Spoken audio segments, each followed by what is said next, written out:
Susan, U.S. President Barack Obama is heading to Africa, becoming the first sitting American president to visit Kenya and Ethiopia.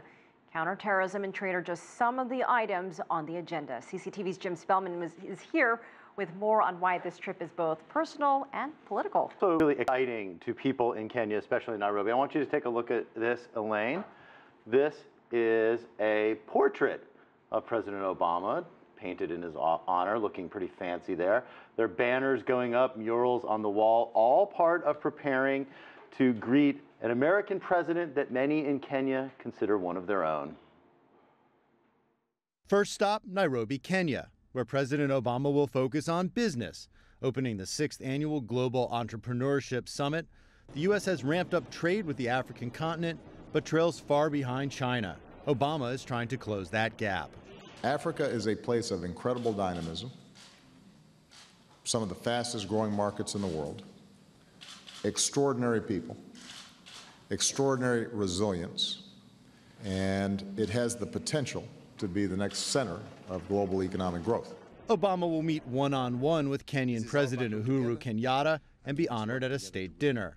The U.S. president will address the Kenyan people in a televised address and honor victims of the 1998 U.S. embassy bombings in Kenya and Tanzania. Security is a top issue for many in the region. Security should be the first agenda, and Obama coming to Kenya, we believe that things like sharing intelligence, equipping our security organs, retraining our security guys should be first priority.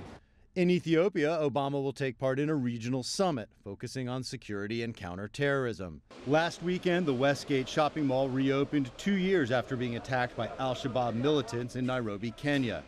Those terrorists, plus West Africa's militant Islamist group Boko Haram, have been a growing concern.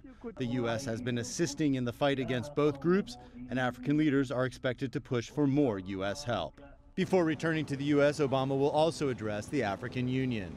The trip to Africa is personal for President Obama, whose father was born in Kenya, but due to security concerns, he won't be able to visit that village. I will not feel bad. He has to come here to work, so let him work. I can't feel bad. He has to come here for his duty, but someday he will surely come. He's a son here, and I could not be angered by him not coming to see me. Some family members are expected to travel to Nairobi to meet with Obama and perhaps attend the state dinner. President Obama wrote about visiting Kenya and his relatives in his book, Dreams from My Father. He visited as a U.S. Senator years after that, and many in Kenya hope to see him again after he leaves office, Elaine. Jim, on a side note, security must be incredibly tight for this visit. Yeah, absolutely, and the biggest concern is al-Shabaab. They have shown that they are willing to hit soft targets and willing to hit inside Kenya.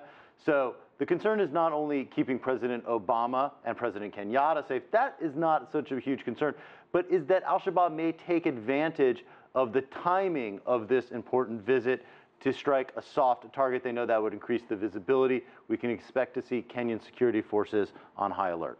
All right, Jim Spellman, thanks for that.